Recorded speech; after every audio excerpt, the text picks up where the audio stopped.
മല്ലപ്പള്ളി തിരുമാലയുടെ മഹാദേവ ക്ഷേത്രത്തിൽ ശ്രീമദ് ഭാഗവത സപ്താഹയജ്ഞം ആരംഭിച്ചു. സജു ശ്രീധർ കാഞ്ഞൂറാണ് യജ്ഞാചാര്യൻ.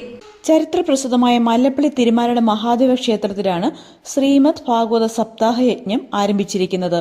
ഇതിന്റെ ഭാഗമായി കഴിഞ്ഞ ദിവസങ്ങളിൽ വാരാഹാവതാരം, നരസിംഹാവതാരം, ശ്രീകൃഷ്ണാവതാരം, ഗോവിന്ദ പട്ടാഭിഷേകം, ഉണ്ണിയോട്ട്, നവഗ്രഹ പൂജ എന്നിവ നടന്നു. സജു ശ്രീധർ കാഞ്ഞൂർ യജ്ഞ ആചാര്യനും ബ്രഹ്മശ്രീ അനൂപ് ശർമ്മ യജ്ഞഹോതാവും, അനിൽ പട്ടാഴി, സന്തോഷ് നാരങ്ങാനും, നിതിൻ പത്തനാപുരം എന്നിവർ യജ്ഞ പൗരാണികരുമായിരുന്നു. ജഗൻശരീരാദികൾ നേരല്ല, ഇവ നശ്യമെത്രയും നാസ്തിയം. നാരായണൻ നിർമ്മലാത്മാപരബ്രഹ്മം നിത്യമിത്യം വിചാരിച്ചു കഴിഞ്ഞുണർന്നു.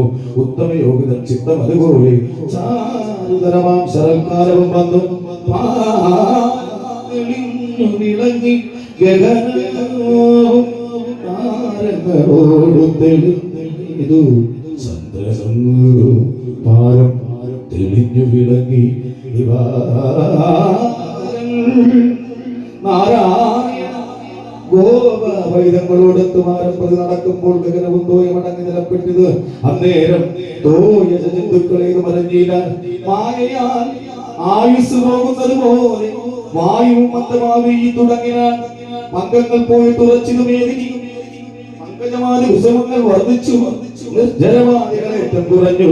അതിസ്വച്ഛമായി തക്കാരണീകരിച്ചിരുന്ന സൂര്യകളെ